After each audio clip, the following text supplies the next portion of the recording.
What's up, Lowlives? It's your boy Ryno, back with another episode of the Lowlife podcast. Solo show here. El Dano's not with me, unfortunately. He's a busy boy. We just got back from Deadbeat, and he's painting Clay Crick's Born Free bike, Born Free Texas bike. So he's got an awful lot of shit on his plate.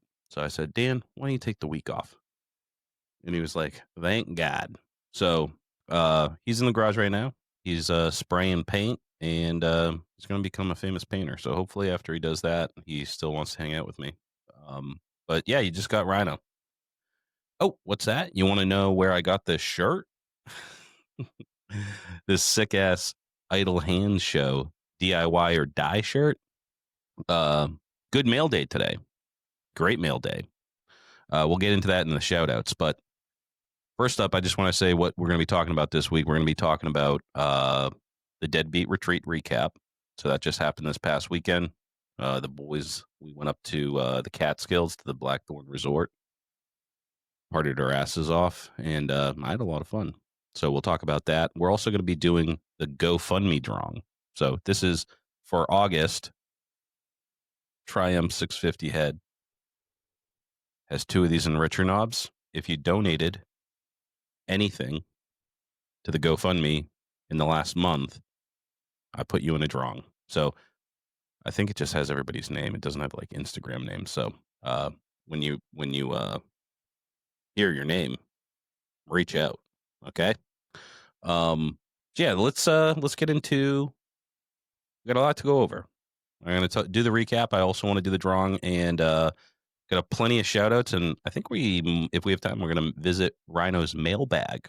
I had some people reach out this month, and I thought it was cool. So I want to read them on air and tell them what I think. Sometimes I don't have a lot of time throughout the day when people are messaging me and to write a big long thing. So I just picked out a few that were nice that I didn't really get a chance to, I just gave them a heart emoji or a, rock and roll emoji, but I wanted to get a little bit deeper into it and share. So shows, sponsors, and shout outs. First up, I guess the next big show is Glory Days. That's going to be Glory Days is in Pittsburgh, PA. That's going to be September 20th and the 21st. I don't think I'm going to be able to make it, unfortunately. I haven't been down there yet. It always seems like it's really bad timing for me in my life. I got kids go back to school and things get fucking hectic. And I get sick a lot. So today, actually, when I'm recording this, first day of school back for my kids. So those little disease bags are going and not washing their hands and sneezing on each other and fucking creating new, I guess, viral strains to bring home and get me sick. So I look forward to that. But Glory Days, Pittsburgh, PA, September 20th and 21st. Know a lot of bikes that are going down there. They always bring the heat. And in fact, we're talking with the organizer, and we're going to get him on to talk about Glory Days. So I don't know if we're going to do it before Glory Days or after Glory Days. Up to him. He's probably a pretty busy guy. It's a big show. Let's do the fucking giveaways. Let's do this giveaway right now for Triumph 650 head, the August GoFundMe giveaway sponsor.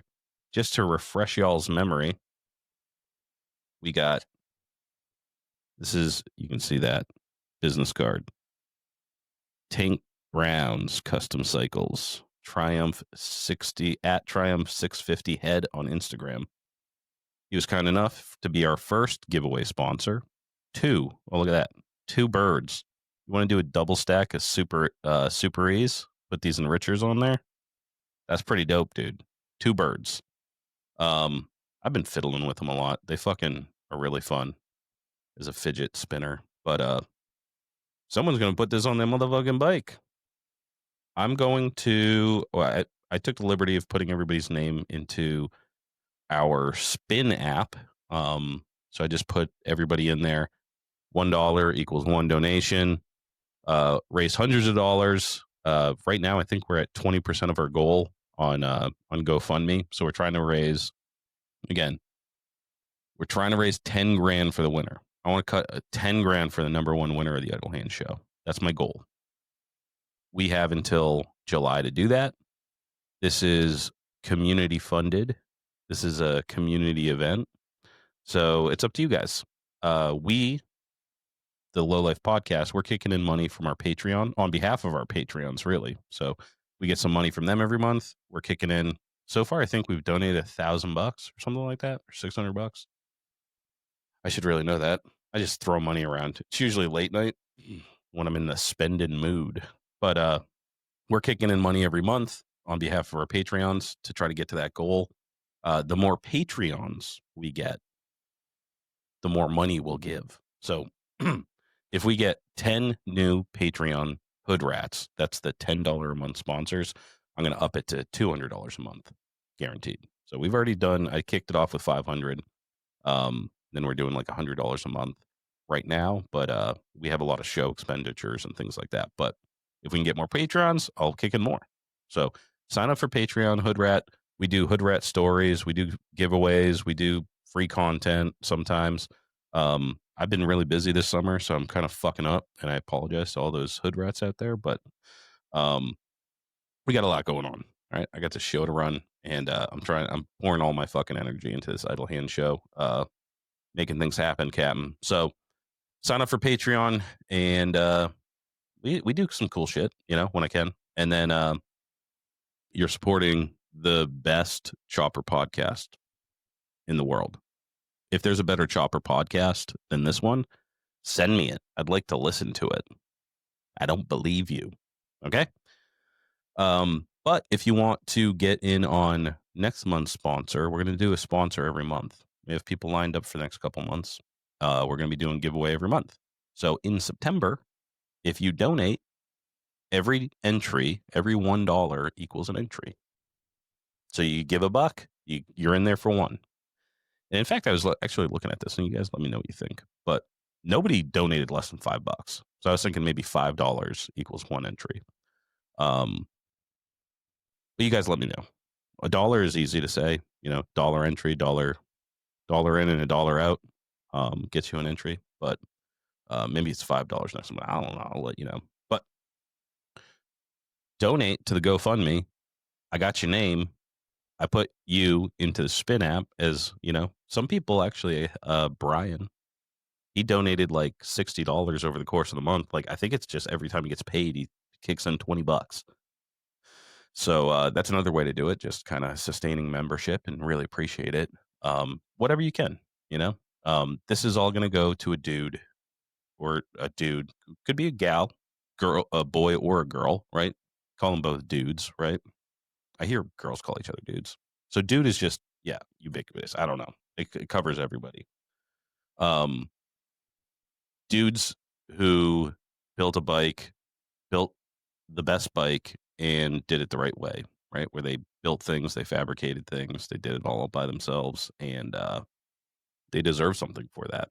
Besides a pat on the back and an attaboy, how about a fucking check for 10 grand? It'll be a fake check, but I'm hoping to give a fake check so we can just have a cool photo op. But I believe I'll be handing you the money in cash. I'll be holding 10 grand wrapped up in a rubber band, and I'm going to throw it at you like a drug dealer. Okay? Or we might use like a briefcase and have guys come out looking like Agent Smith from Matrix. I don't know yet.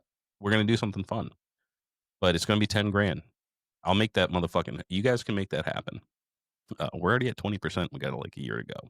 So let's go ahead and bring up the old Spinster. Now, again, we got 2 chances to win. We're giving away 2 of these. And next month, I think we're going to do 2 separate raffles too. So, one entry gets you in. $1 equals 1 entry. It gets you in. And then you have a chance to win 2 prizes. So if there's 100 people, that's 2 out of 100 odds for $1. Right? I don't know math, but it seems to jive. You guys let me know. All right, so let's go ahead and go over to the wheel.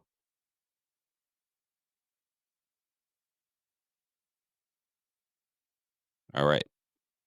This is for the GoFundMe August giveaway. Triumph 650 head, 2 idle enrichers or chokes with the middle finger. The bird, baby. Let's spin this shit. Guys, ready?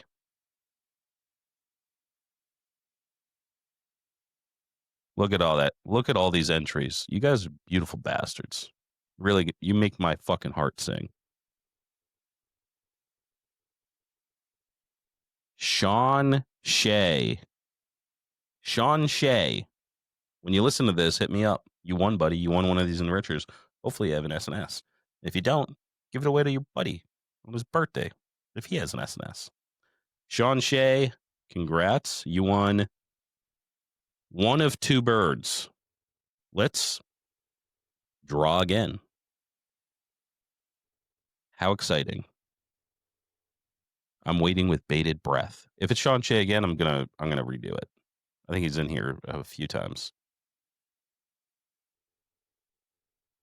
I was just talking about you, Bry guy. Brian Jenkinson. Brian Jenkinson. Is that Pizza Overlord?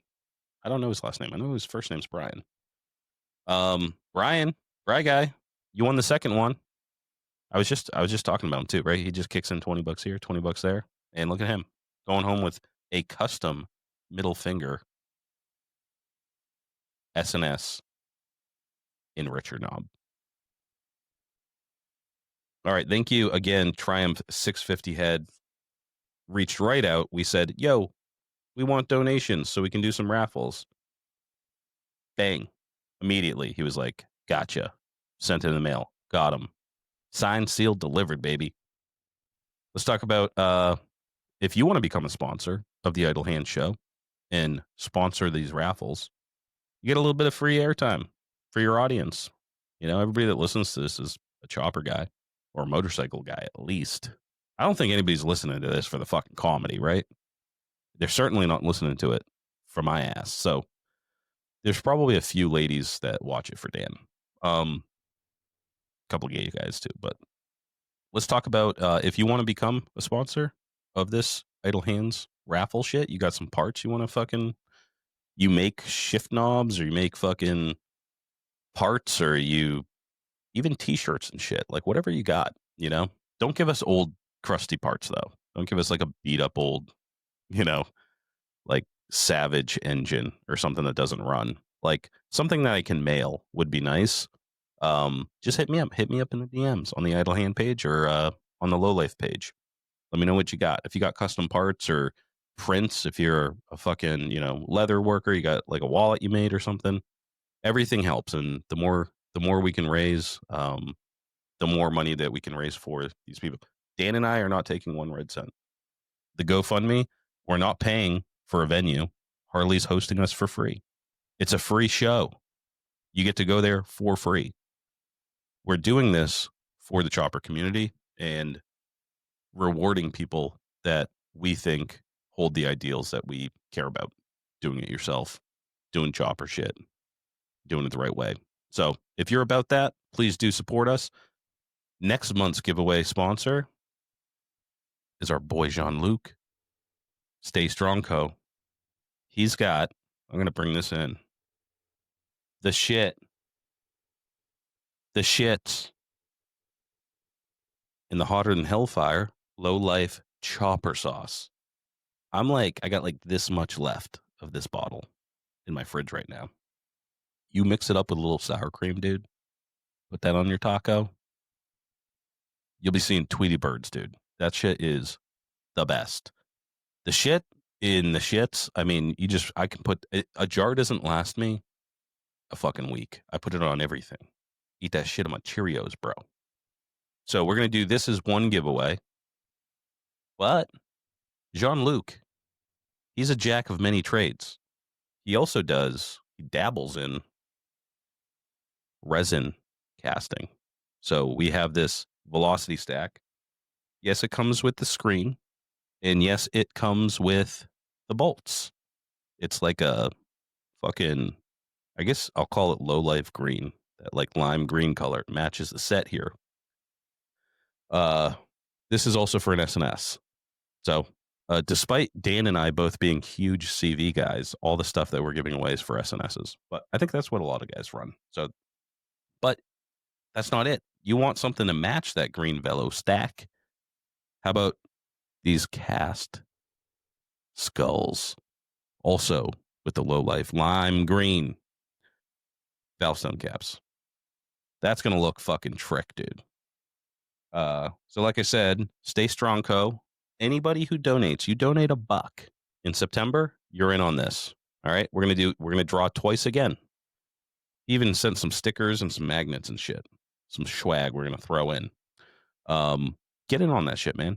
The shit. I mean, this is making my mouth water right now. I'm gonna get this out of my face. Get this out of here, as they say. Get out of here. I want to eat it right now. To have a jar of that shit in your fridge is like a cheat code. If you're having like a barbecue or something, and you're having someone over, maybe it's a special lady or an old friend of yours, have that in the back of your fridge and break it out. It's like the fine china, right? Your dad comes over for hot dogs or whatever. You don't put out the good hot sauce. You give him the Frank's Red Hot, that garbage. Just put it out for him. You have someone special come over for your barbecue. You really want to impress them. You break out the shits or the shit. Or if they're muy caliente, the chopper sauce. That shit has ghost peppers in it, dude. I have to cut it with like some fats, like some cheese, sour cream, something like that. But you can eat it straight up. Just be careful because it is fucking hot. Yeah, so thanks, John Luke, for that. And motherfucking Jerry confirmed. I think I talked to him today or yesterday. He's doing a giveaway too. Not 100%. Maybe a shift, maybe a shovel shifter. I don't know. We're going to talk about it, but he's coming in. And if you want to be in on that too, if you want to be part of the cool guys, you want to be a cool dude, do cool things, please donate. This is for us. Speaking of donation, killer fucking mail day today for me. We got this shirt. I tickled in the intro. Shout out to at shadow period the period chop. I don't think there's another period. He did a run at Ease, Bad Larry's Idle Hand show. So a couple of you guys already got some in the mail as well. I think who is it? John Nair, Parker's dad. He got his in the mail today. He messaged me, so that's cool as fuck. I think they come in a bunch of different colors. I saw the black one. I got the RZA. I got the red one, dude. I don't usually wear red, but I think it makes me look tough. It makes me look like Fred Durst. I guess he was a red hat, black shirt. So yeah, dude, super stoked. Dan, you got one too.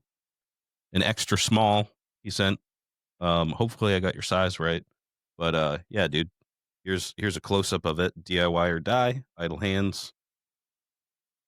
Thanks for putting that together, and thanks for help raising money for the Idle Hands show. We're gonna be doing a run of shirts. I'm setting up the merch store. I'm gonna set up the merch store again. It was kind of a pain in the ass, so I took it all down, and I was gonna redo it a different way. But I'm gonna put up a merch store with just a couple items in them. People have been begging for camp mugs. People have been begging for shirts. So we're gonna do a run of Idle Hands official T-shirts. We're gonna do Lowlife tees. We're gonna do stickers, camp mugs, and all that shit, and that'll be coming soon once I have a fucking minute to breathe.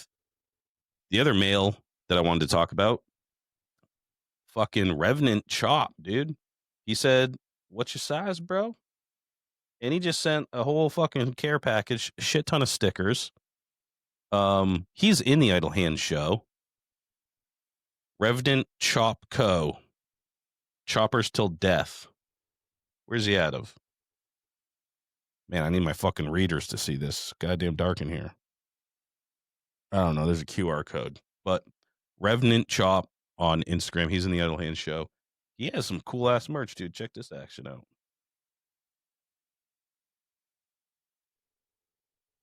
Fucking Skull Bunny, dude. That's dope. I love that shit.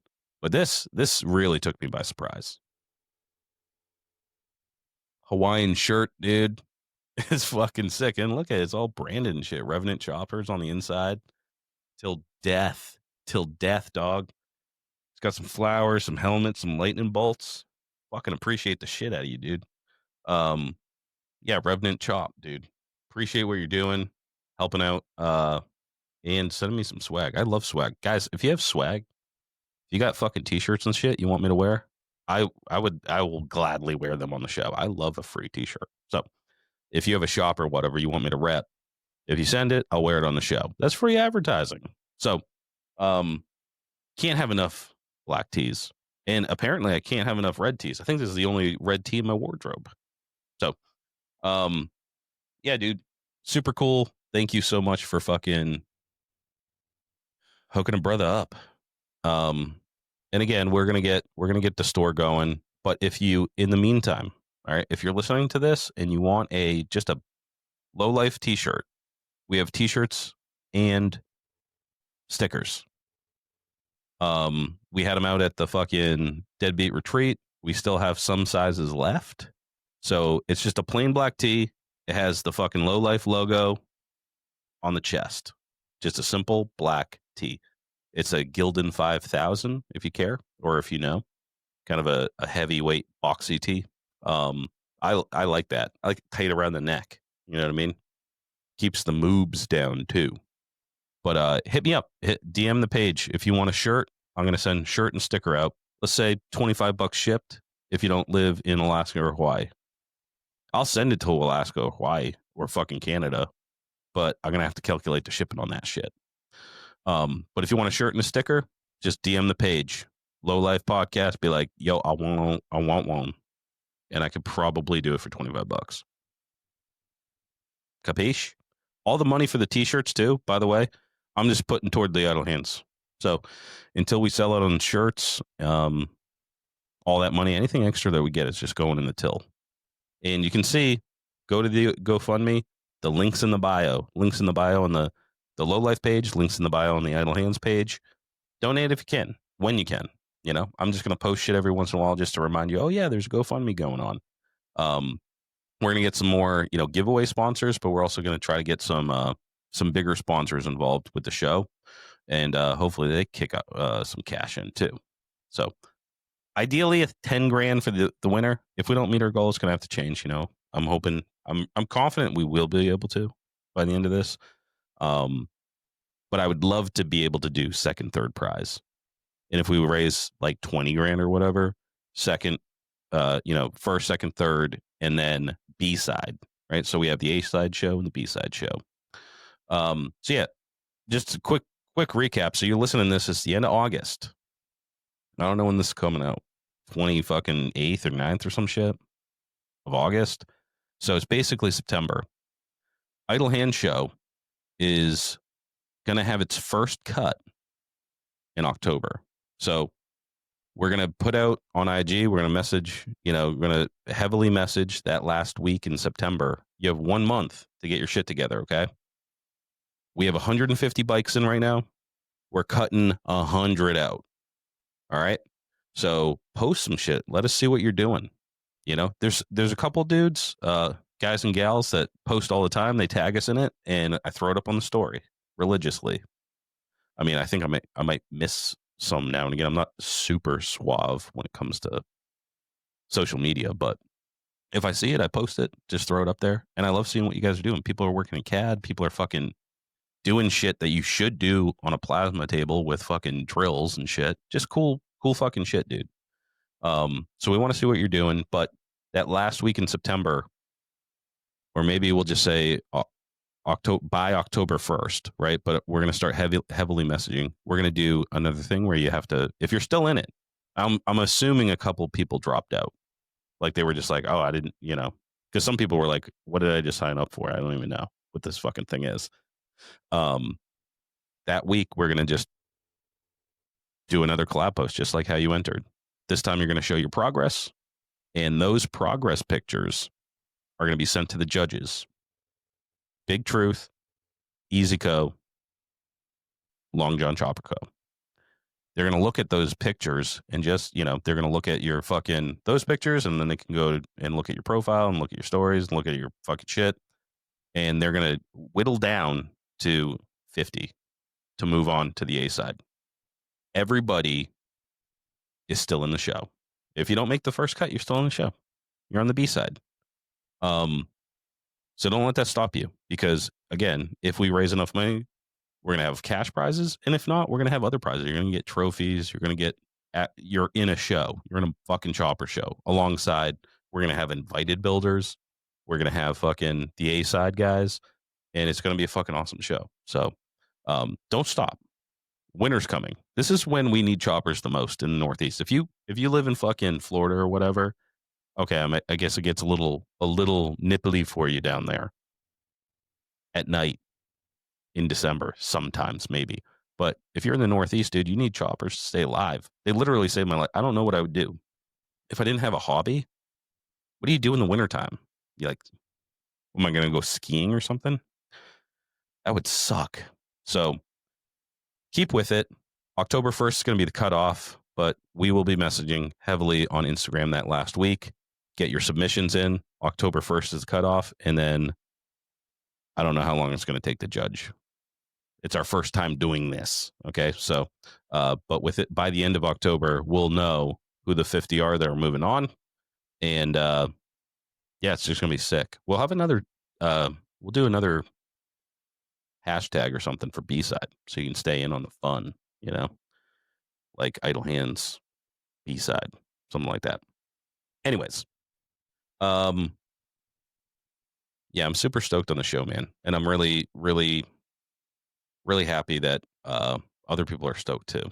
Let's get into Ryno's mailbag. I haven't done this in a while, and actually, it was fun looking at the old messages and shit. So I did want to get to this. So yeah, this is for the month of August. Anybody that reached out, I just went through and captioned some. All right, cue the mailbag song. All right, this first one is from Mark Berger. Mark Berger. Yeah, Mark Berger. I can't believe you got that name. That seems like maybe a common one, you know, Mark Berger. I guess it's not burger like that you eat, but anyways. Hey, I've only just found your podcast and I thought I'd say good day from South Australia. Love listening to you guys when working in the Garbo truck and wrenching on the bikes. That made me laugh so hard. The Garbo trucks. I love the way that Australians, they made up their own language and it's like half English and half like cartoons, you know, like what a Garbo truck. Like you have grown men call it that instead of a garbage truck. I just think it's fun. I think it's amazing. I love it. I wish I spoke Australian. They have wicked weird names for shit, you know. Like I remember I was living there for a while, for a short period of time for work, and you know, what do they call fucking sandals? Thongs, like sandals. All right. Anyways, sounds like you have an awesome chop culture there. Not much happening here. Seems like I'm the only one riding an old bike around here. Disappointing. Keep up the good work, Bergs. Thank you, Bergs. Yeah, get some love from Australia. I haven't checked the old stats recently, but Australia has always been in the top 4 for our international listenership. US is always number 1, no matter what the category, whether it's, you know, best country in the world or, you know, highest listenership for the Lowlife podcast. US is number 1. And then they're always jockeying for position. England, Canada, and Australia. Australia, we just got one more. So maybe you guys are in, I think you were in 4th. So maybe you're in 3 now. Thanks to Mark. But yeah, thanks, Mark. And that sucks, dude, because Australia's fucking like great riding. I was not in South Australia, so I don't know how it is down there. I was in Western Australia, in Perth, and my God, perfect riding. It was like sunny every day. They have an ocean. It's like my favorite climate. You know, I considered moving there permanently. Seriously, considered moving there permanently. I loved it so much. Like Cottesloe Beach. is like gorgeous. I mean, infested with fucking sharks though. Holy shit. They were doing shark culling and stuff when I was down there. Because you go, oh, I think I might go take a swim in that beautiful ocean. And then the sharks were like, nope. And those Aussies were just like, oh, we'll just fucking kill them then. I don't blame them. They got a lot of fucking killer critters down there. All right, we got. Oh, this one was fun. Muscan Shiak.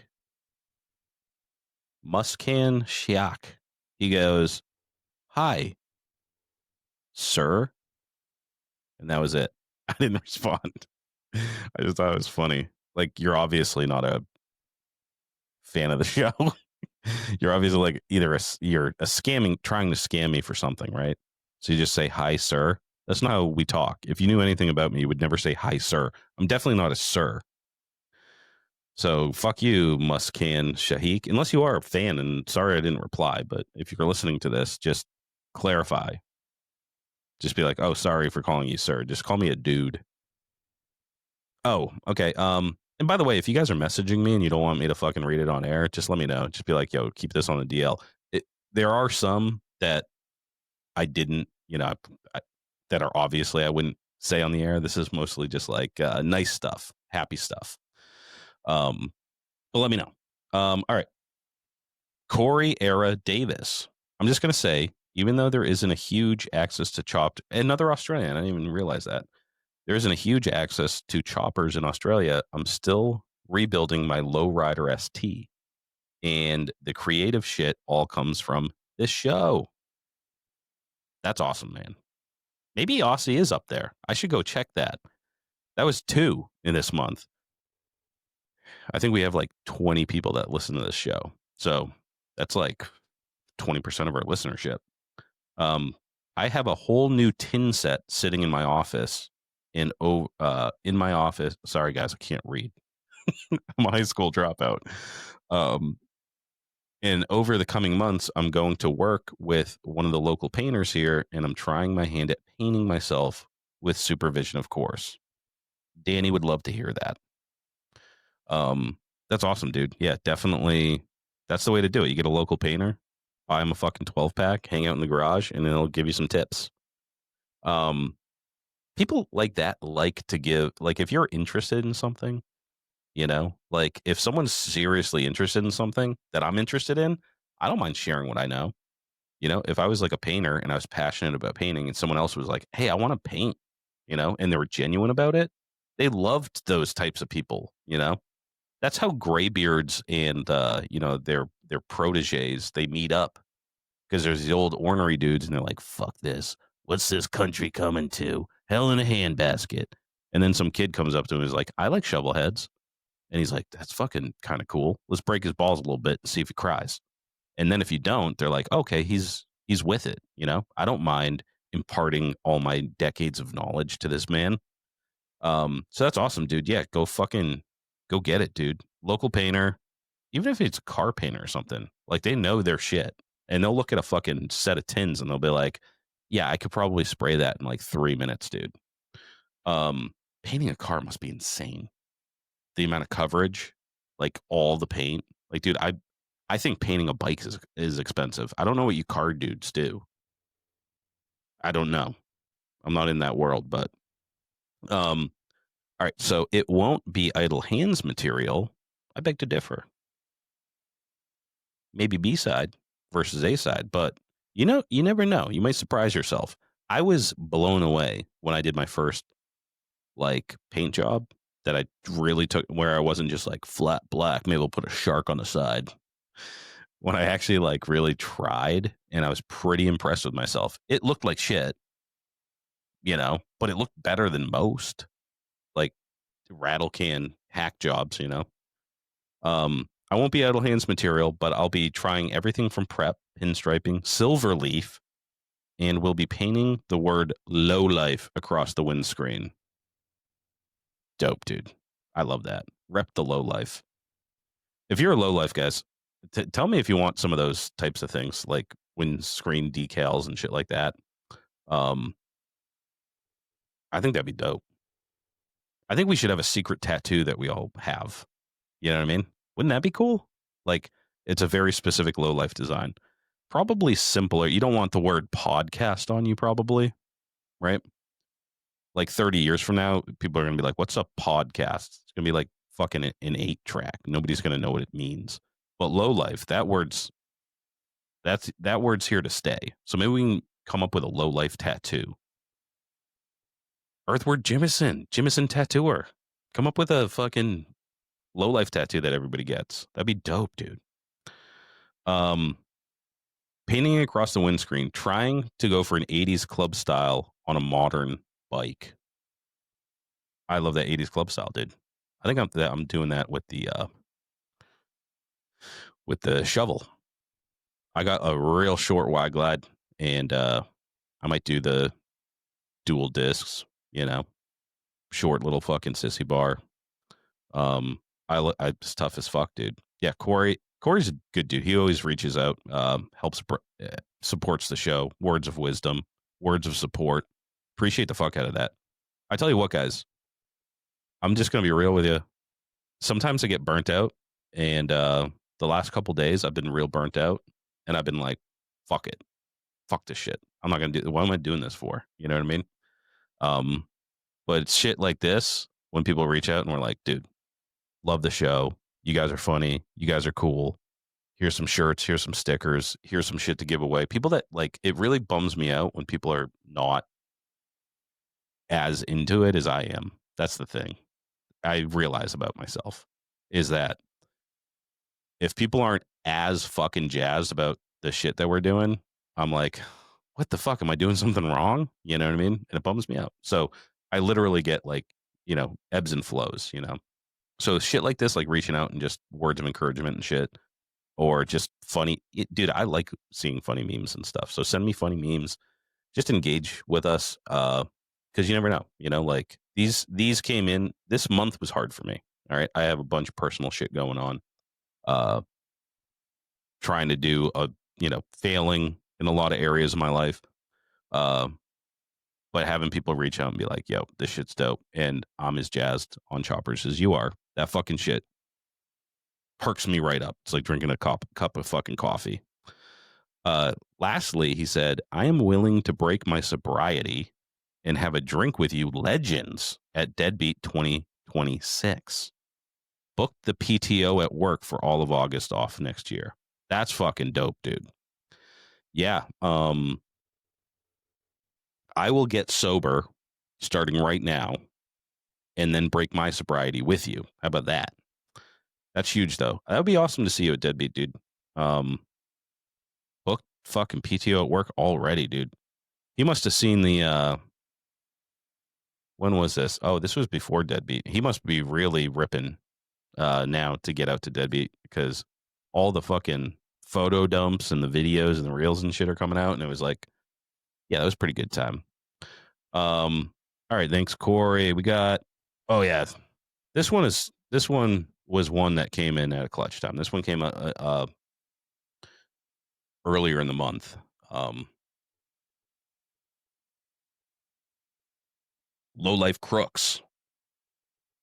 First of all, fuck you, click. He doesn't say that. First off, I'm not the type of guy to reach out, but every episode you guys say how much you love feedback. I've always been into cars, mini trucks, road street bikes, because that's what's around here. I never even considered a chopper until recently. I mean, don't know what you don't know. You know what I mean? You need someone to like introduce you to this shit. Choppers ain't like on fucking television. They don't have like advertisements, I made an IG page for the dumb shit I paint, and the algorithm was just a bunch of chopper shit. I instantly fell in love. I never knew the amount of work or how far you could go custom wise.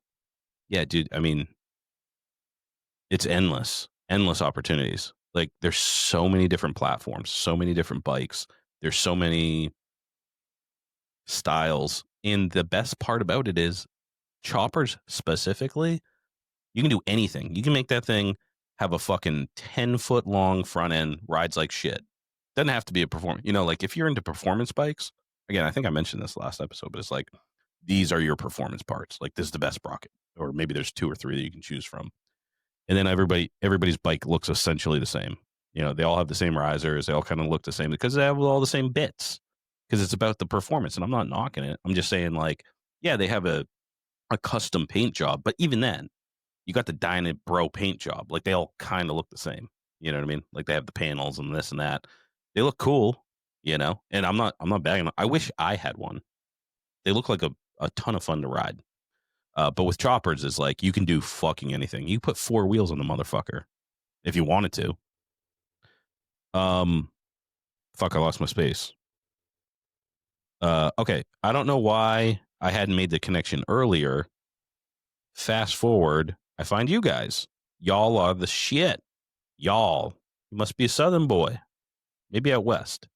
Sometimes I say y'all when I'm writing, but I won't say it when I'm talking. But y'all are the shit. The first episode I listened to was right before y'all announced the Idle Hand show. I tried to get back and listen to the older ones, but you and Dano are the shit. You guys just click. Anyways, I tune in every Friday, and I will 1,000% be entering next year's Idle Hands. Lowlife Crooks, dude. Thank you so much for that, man. Again, I like hearing dudes get stoked on shit. You know, like, I love it when people are like, hey, you're doing a good job, because obviously that feels good. I love that kind of feedback. But what I like even more is to hear that you're getting stoked on it, and that you're like, dude, I've been fucking around with mini trucks and there's choppers out there. Because, dude, I was the same way. I didn't know. It was something I never knew existed. And if you would have asked me fucking 10 years ago, like, what are you going to be doing in 10 years? Hosting a chopper podcast, building choppers was not on my motherfucking bingo card, dude. That was still floating out in the ether. I had no idea what a chopper was when I bought my first bike. I had no idea what a chopper was. And then you learn, you're like, shows like this are what kind of bring people together. And then they tell you, that's how they introduce you to people and stuff, like, oh, I never knew that existed. I learned so much from this show, and I still am, yeah. So fucking Lowlife Crooks. That was a good one. And again, just to mention, if you're not that, I listen to some podcasts. All right. And I've listened to some for years, and I've never reached out. So I get it, but we're not, I don't know. I'd like to say that we're like more approachable than other podcasts, probably, especially the big ones. The big ones, they get so many messages they don't like. We're not that big. You know what I mean? We're kind of I still feel like we're grassroots, right? Even though we're the best in the motherfucking game. So anyways, that's Ryno's mailbag. That was fun. I'm going to try to do it at least once a month. And I'm going to pull, again, you can email me at ryno@thelowlifepodcast.com, Dano at thelowlifepodcast.com, or just shoot us a DM. Shoot us a DM on the page. And then, at least once a month, I'll go through, take some screenshots, and then be able to read them off, because I like to share what you guys are thinking. All right. So let's get into the Deadbeat Retreat recap. I don't know what the fuck. Oh, but first, I don't know what the fuck is going on, but I have like flies in here tonight. Okay. Why? Why tonight? And they're all like attracted to my face because the light is shining on it, and I'm like shiny and sweaty. So if you see me going like swatting shit, I'm swatting flies away from my face. I fucking hate those things. First of all, a mosquito, I like a mosquito. They're slow. They just kind of hover in the air. They're like a helicopter. Bam. You can kill them easily. Dude, a fly, they just buzz around, and then they gently land on like your arm hair and then fly away so quick. You can't kill them. Try to swat a fly with your hand, dude. Never. That's why you need a fly swatter. You can't do it with your hand unless you're like fucking Mr. Miyagi, dude. But that's why they're so fucking annoying. Anyways, before I crash out, last shout out is going to be to Steve at Deadbeat Customs. for putting on the Deadbeat Retreat, the unofficial Lowlife campout. Dude, he was having fun. He's a busy man. He is so involved with that shit, dude. Like at one point, we were setting up our shit, and we were like, "Yeah, we want to set up over by the pool." We saw Steve like from across, and he was like directing someone to do something. And we walk around, like, dude, we must have been walking for like 10 seconds. And by the time we got around this obstacle, he was poof, gone. He was off and he disappeared, dude. I was like, where the fuck did he go? It was like Houdini. So yeah, he works super hard and he plays super hard too. You know, we showed up there. I won't get ahead of myself. Let's just start back at the beginning. So you guys know that we're going to do a group ride out there. We had to put the kibosh on that for reasons left unsaid. But we did have a small group, you know, Austin, Silver City Co., Matt, Burnt Up Wood Burning Sun. He came up and he was hanging out at Lex's house. Lex is like essentially my neighbor. He's just like he's in the big city and I'm in the boons. So he was over at Lex's house and I was like, yeah, we can't do a ride or whatever. But they're like, you know, 10 minutes up the road or whatever, 15 minutes. So I was like, all right, well, we don't really know what the fuck time we're going to be able to leave or whatever, but come on through. And so we had a little crew together, cobbled together, probably my house around like, I don't know, 10 or some shit. Actually, I think they came early. I think it was like 9:30. And they were just hanging out. But Alex,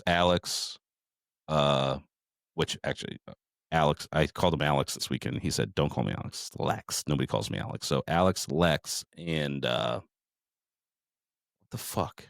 Alex, Lex. Oh, and Austin. I just said his fucking name 2 seconds ago. Danny showed up with the chase truck. Like I said, he's just has so much fucking shit going on. He's not working on his own shit. So he has 3 down bikes right now. So he was like, and he needed to get out there and be able to get back really quickly, not fucking with broken down bikes or any of that shit. He's businessman, you know, he has shit to do. So, he had the chase truck and thank God because we brought all our podcast equipment, you know, coolers and all that shit. It's nice to have a chase truck. It's a luxury, you know, everybody can throw their shit in the back and you don't have to carry it in your pack. I did pack my Torque motorcycle bag. Shout out Torque motorcycle club. The best bag. It's the only one I use now.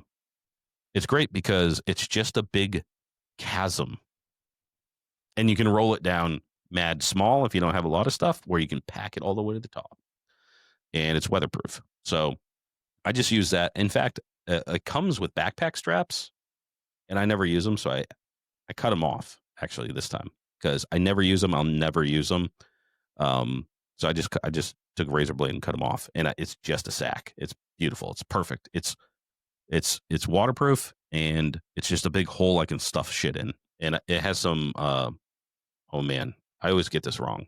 Mole, those fucking little hooks. I wasn't a military guy, so I don't really know. Molly, I think they're called.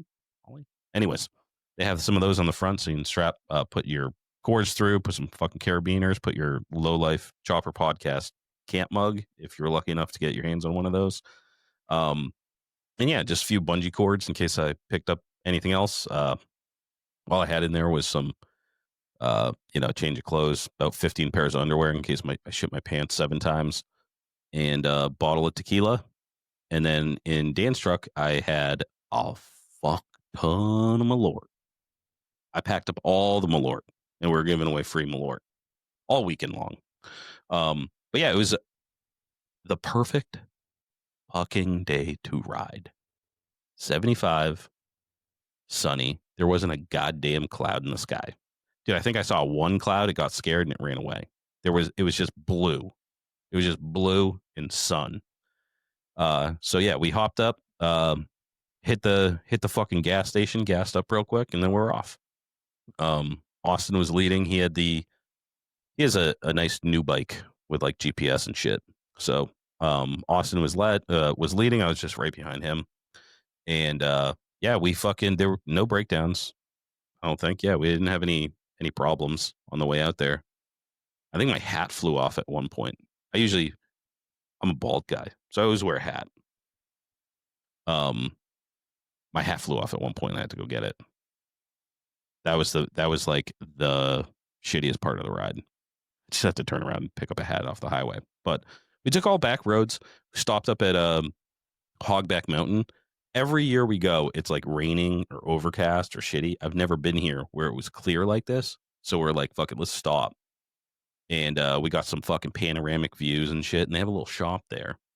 And they sell fucking apple cider donuts, like little mini ones, and beers. So I naturally got a beer. And they just came out. I go, what the fuck is that smell, lady? And she was like, whoa, buddy, calm down. We just had a batch of apple cider donuts come out. And the girl was rolling them in the fucking cinnamon sugar.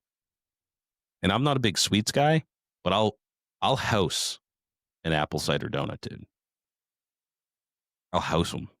That's like, it's like once a year. It's like a fall thing. You know, a lot of people around here, they actually start apple picking at the end of August. I try to wait till September. Yeah, you don't get as great an apple, but I like it chilly out. I don't want fucking 80 degrees when I'm picking apples. Anyways, apple cider donut, got a bag, got a beer. The lady said, you can't drink that here on the property. I had some people giving me a hard time earlier today. You're not allowed to drink that on the property. I said, people were drinking on the property? My God, bunch of hoodlums. Everybody else grabbed a beer and everybody else grabbed apple cider donuts. And then we went outside and we all drank our beer and ate apple cider donuts. And it might have been the best part of the trip. Up to this point, perfect riding. And now we're looking over Hogback Mountain when we were all explicitly instructed not to drink, drinking switchbacks, which I haven't had in a long time, and they're delicious. They actually had some heady toppers there, and I was tempted. I was tempted to pop the lid off that motherfucker and chug a heady topper, but decided to play it safe. Got a switchback, ate the fuck out of those donuts, and dude, what a good pairing too, by the way. Apple cider donuts, beer, and a great view with your buds on motorcycles. That's fucking awesome. So yeah, at this point, we actually saw a chopper go by, and they waved. We had saw him, and this ties into the story later on, but we saw him on the side of the road, and I was gonna stop, but it looked like he was just strapping his bag back onto a sissy bar. So I was like, oh well, we're not gonna. It wasn't like a good place to pull over. It was like on the opposite side of the road. So I was like, I'm pretty sure he was just strapping it up. But anyways, they were back, and we saw him fly by. So we hop on our bikes, we go, and not too far after that guy on the chopper on the side of the road. So I'm like, all right, he's definitely having some problems. So we pull over, and yeah, he's I don't remember his Instagram name offhand. Ben something. I'm gonna get it because it's an important part of the story. Yeah, here we go. Ben, come on, buddy.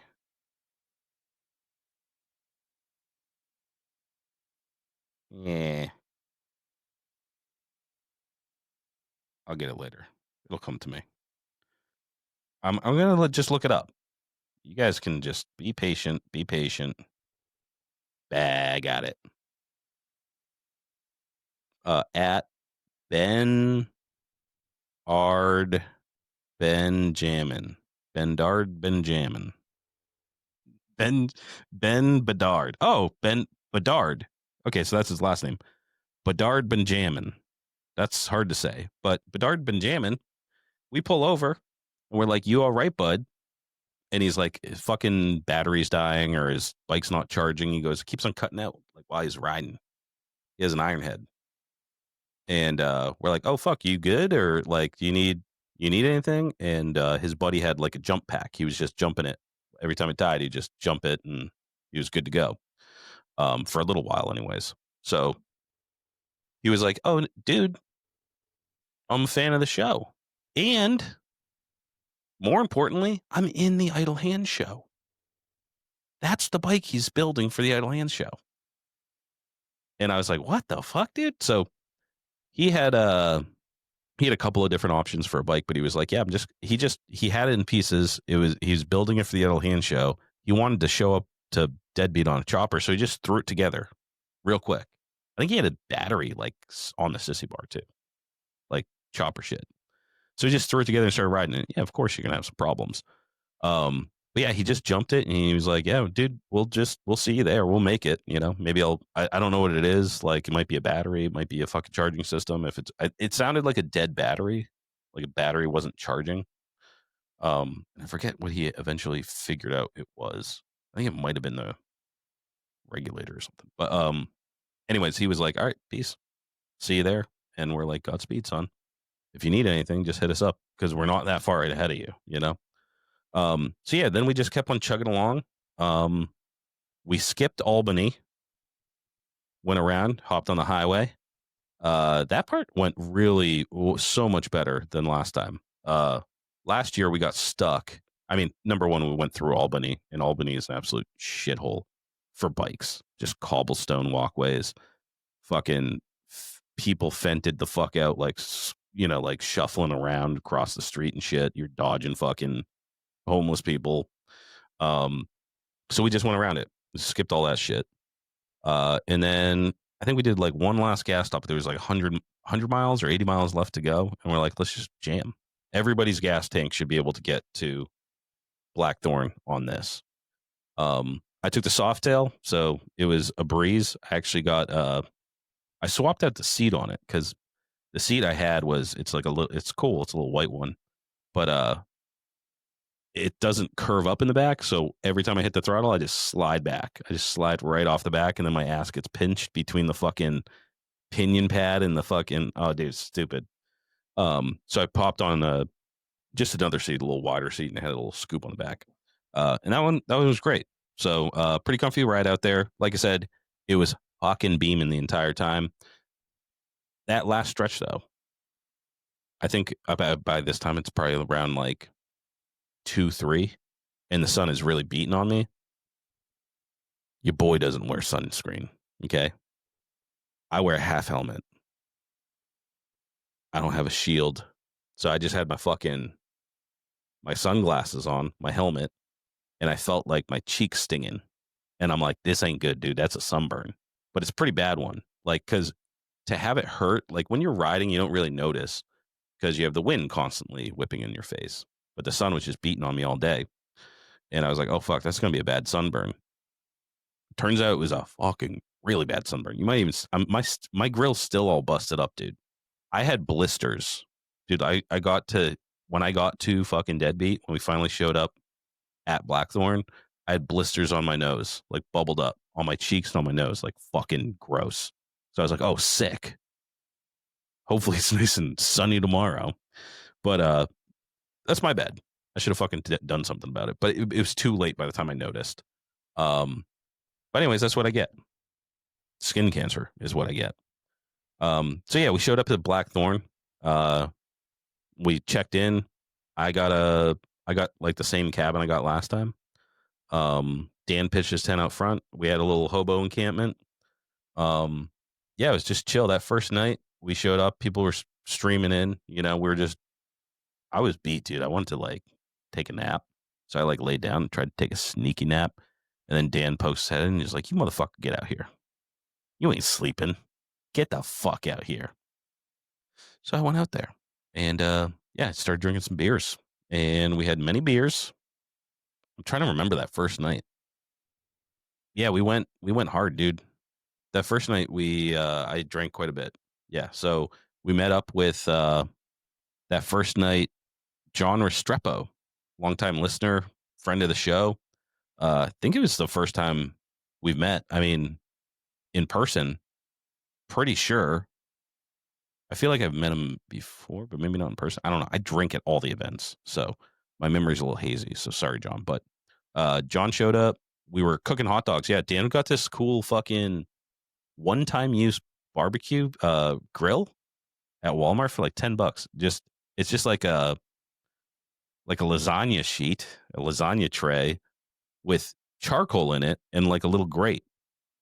It's fucking cool, dude. You just light the bitch on fire. Like it comes, the charcoal comes like wrapped up. You just set it on fire and then wait a couple minutes. You got some hot coals. Throw some motherfucking wieners on there. I think he went with the Hebrew National. I think that's his jam. The beef ones. So, anyways, they were fucking good. I was starving. Yeah, we didn't stop anywhere for food. I can remember, except for the donuts and the beer. And I did drink at every single gas station. Ask Dan. Every single stop. I'm like, yeah, let's just stretch our legs, and I'll drink a beer in the parking lot. But yeah, we cooked up some dogs. John came by. Alex busted out some Four Roses bourbon. I think it's bourbon, right? Four Roses bourbon, or is it whiskey? I don't know. It was the good stuff though. It wasn't like they have a bunch of different levels. They have like some good. It's pretty good entry level, but as you go up, this was like the reserve shit. So yeah, we're just. I was raw dog and hot dogs. No bun, dude. Just no teeth either. Just sucking them down. Yeah, Dan's the new camp dad, dude. He brought the grill. He had the condiments, the fresh condiments, the motherfucking mussy. He had the motherfucking ketchup, brand new. We had to break that shit open. And he fed all of us little rascals that night. Yeah, so we started drinking some bourbon or whiskey or something. Did walking around, just seeing who the fuck showed up. There was Burn Pit was going strong at this point. Sun's going down. We went up there. Fucking Chopper Fisher was there. Shout out to RJ, motherfucking Versace dirtbag. I didn't get a chance to talk to him because I saw him up at the Burn Pit for just a second. I was like, dude, they need me to shotgun a beer off this thing because Chopper Fisher had his 650 up there. He had a 650 with his. It has a long fucking sissy bar that comes to a sharp point and a hook.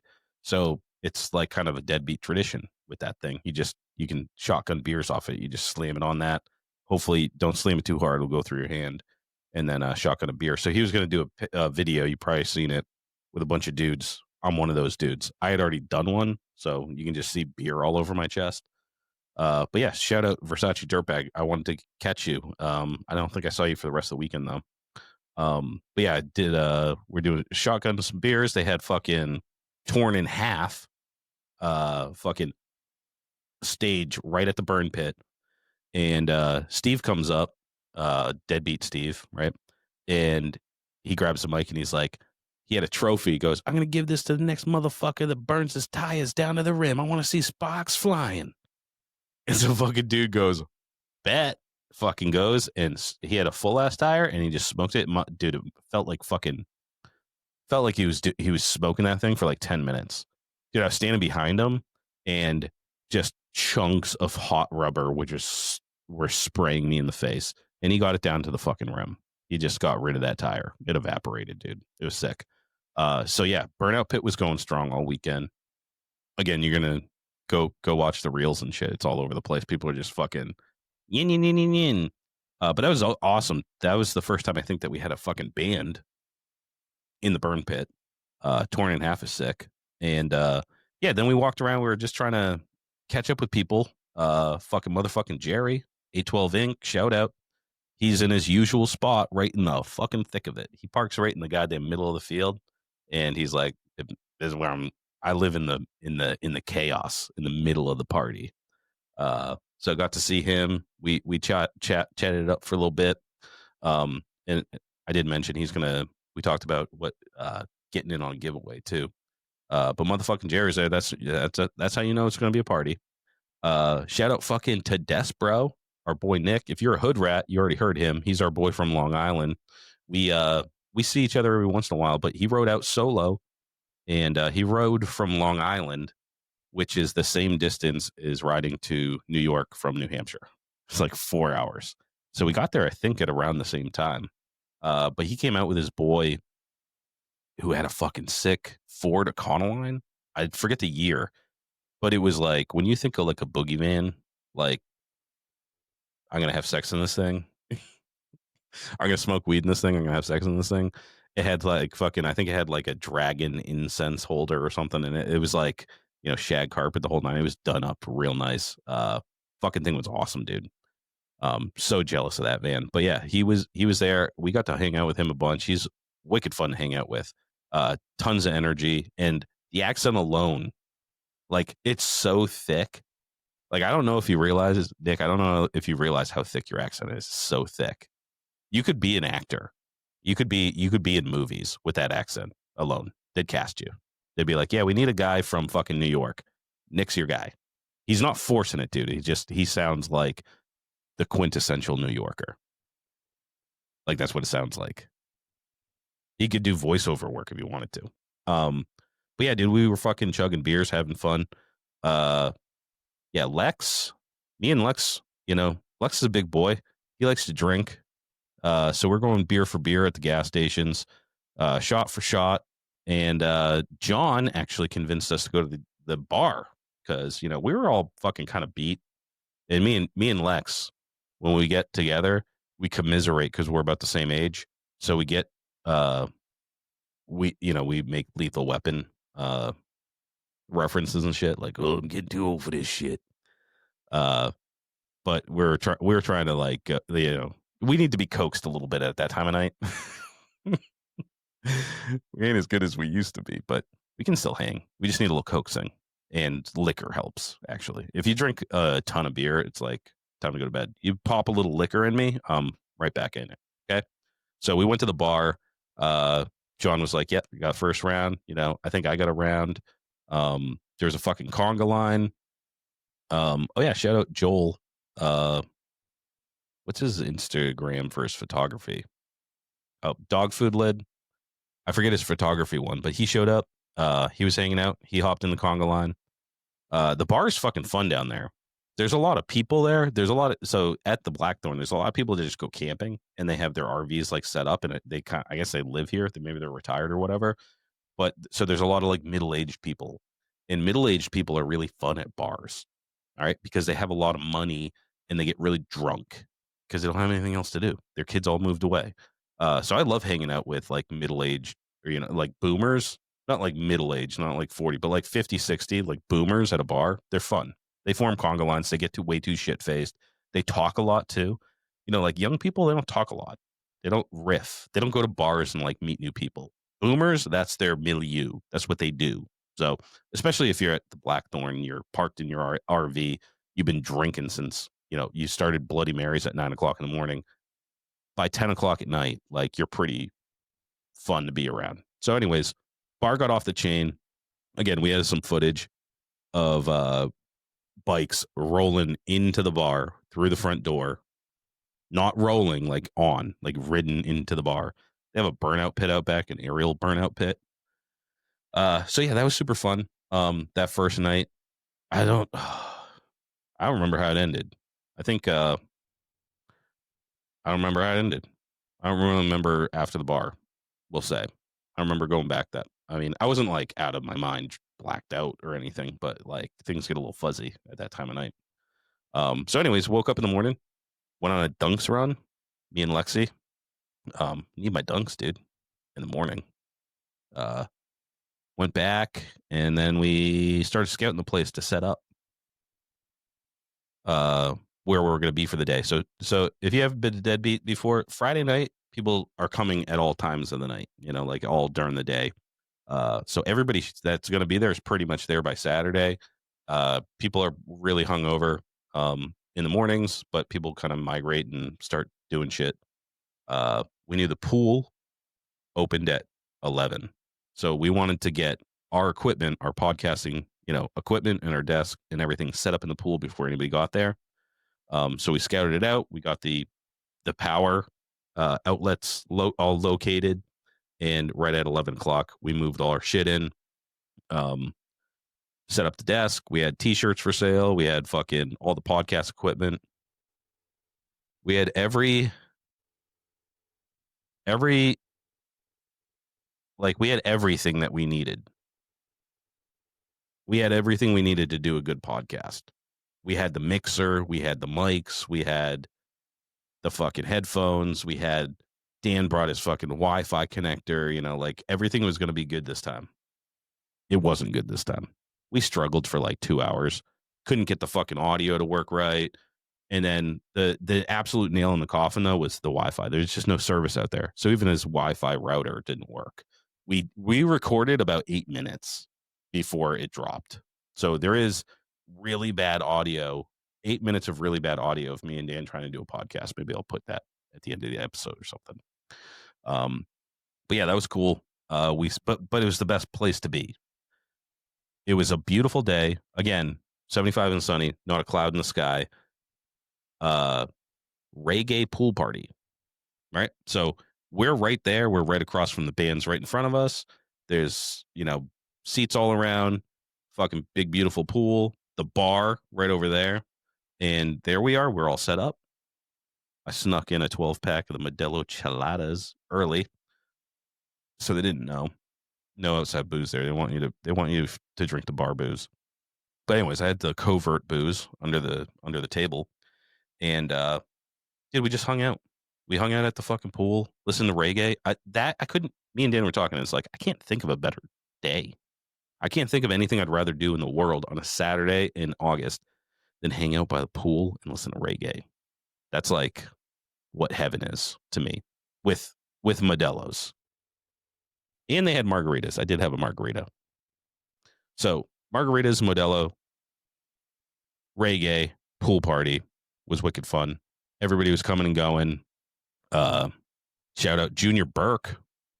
He brought his fucking panhead and parked it like, dude, that fucking kickstand was like inches from the edge of the pool. So they brought in, I think they had a wicked sick ass digger there too. But yeah, they brought in a bunch of cool fucking custom bikes right around the pool. There was ladies in their skimpy attire, their bathing attire. There was dudes in their skimpy bathing attire. Your boy jumped in. I got naked. I jumped in, dude. And we brought Carmen Sandy Dildo into the pool. And boy, did we have fun with that. People were first of all, people were tossing it all around, but people were also shooting it under the water like a torpedo into people's butts. Lex hit me with it, and I saw stars. He hit me with it in like the top of my back, and I seriously saw stars. That thing fucking hurt like hell. But it needed a bath. It was getting pretty grungy, dude. We've been fucking with that thing for months now. But we had to keep it on us because we were going to be there until the bike show. So then we did, I think around 2-3 o'clock. Oh yeah. Shout out Jesse Paws, Powder Chef. He came by, said, what's up? And we're like, dude, we're doing a belly flop competition, but we need a hype man. Me and Dan have to man the fucking podcast table. And he was like, I got you boys. And the best person to give a megaphone to. He is a character and he is not shy. So he started rounding people up, letting them know that, dude, we're having a belly flop contest with $100 cash prize. Okay. And then we kicked that off. I grabbed the mic and we only had a hand. I mean, there must have been 100 people at the fucking pool. I thought we were going to have more competition, but I think we had like maybe 10, 15 people in total. I can't remember really. But what was cool is we did have the returning champ from last year join.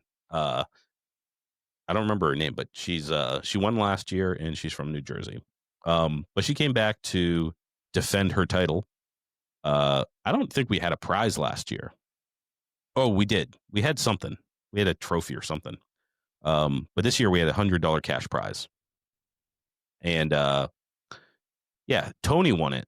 We had some cool belly flops. Someone jumped over a panhead, Junior Burke's panhead, and I was like, brah, that is fucking, you could really ruin the mood if your fucking foot catches on like the handlebar or something, pulls that into the pool. But he cleared it, and there's a sick ass shot jumping over the panhead.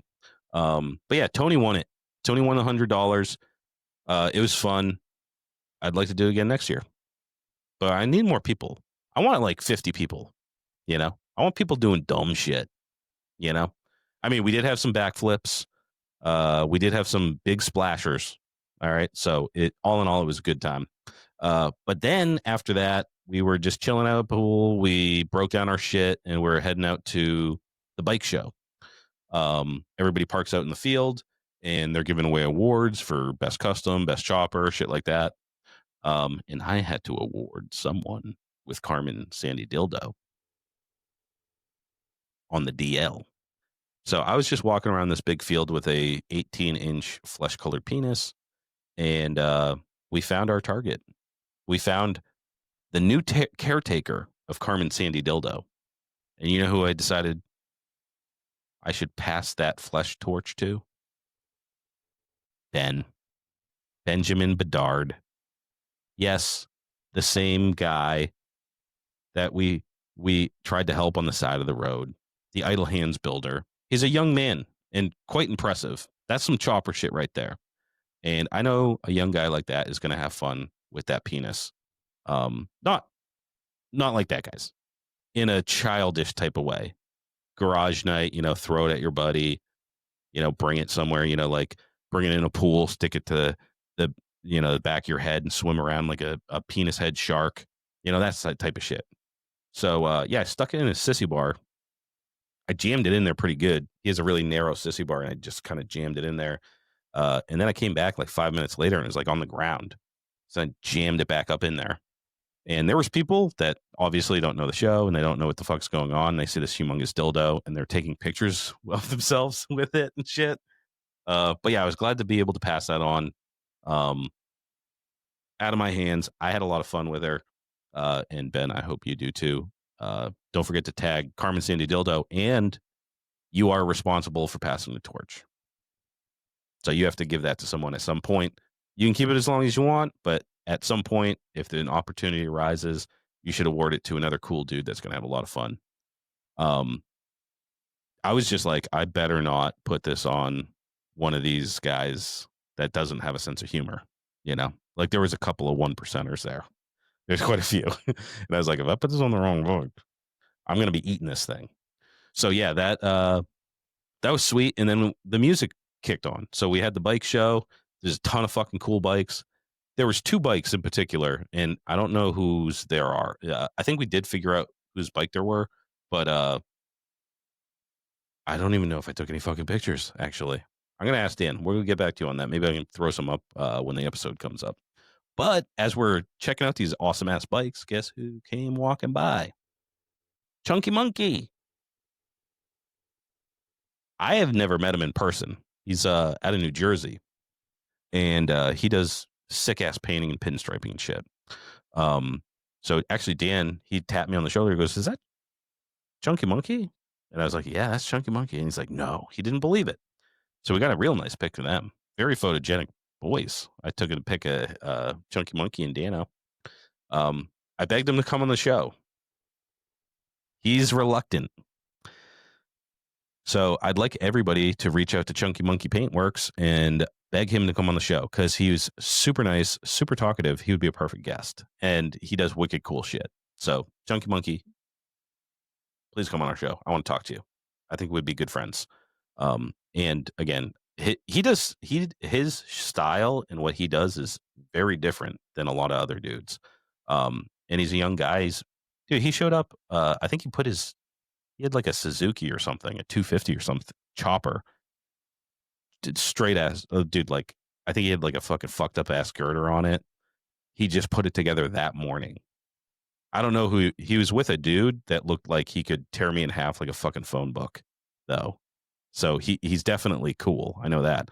But yeah, he's like, yeah, the guy just woke up at like fucking 8:00 in the morning and was like, hey, you want to go to the Deadbeat? And he was like, sure. Let me get the rest of this chopper together. So he's fucking cool. I want him on the show. Go over to Chunky Monkey Paintworks and just be like, dude, go on the Lowlife show. We want Chunky. We want Chunky.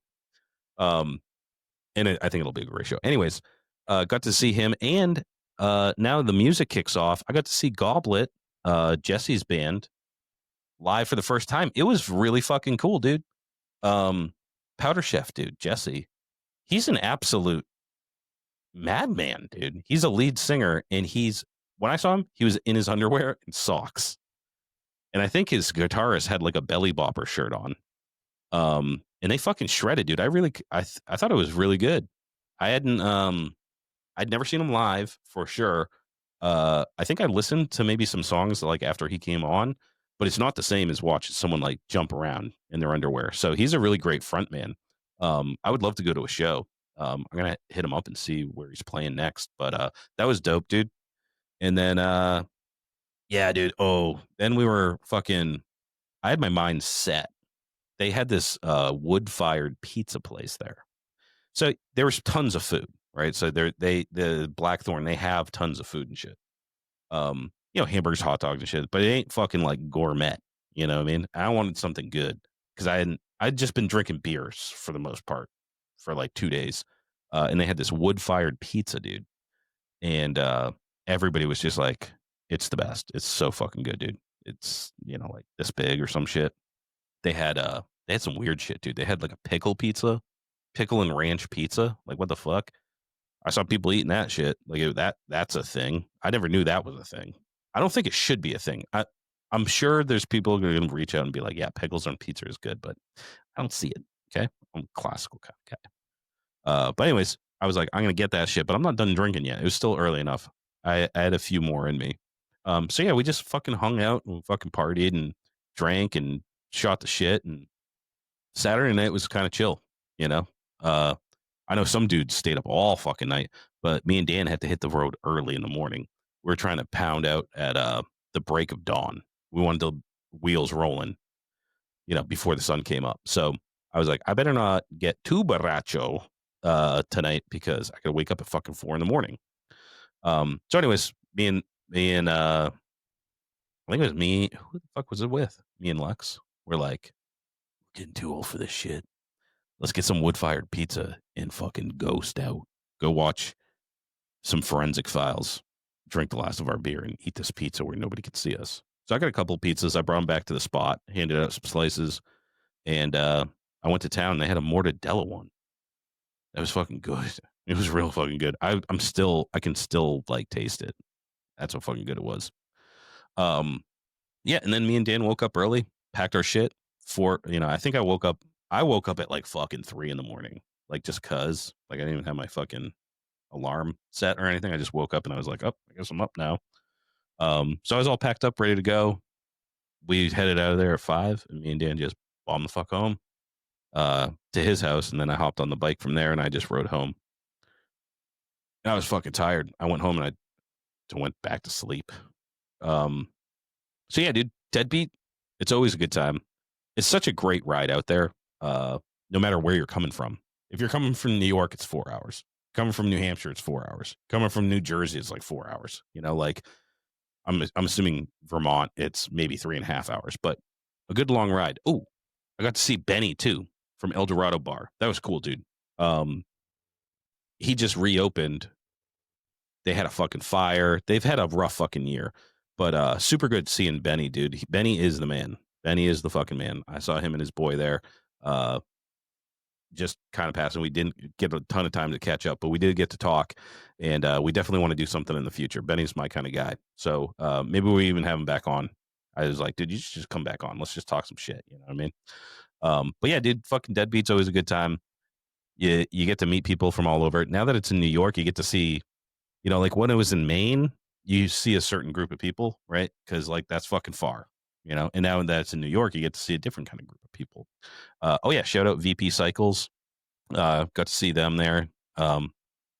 Such cool people. They did the ride.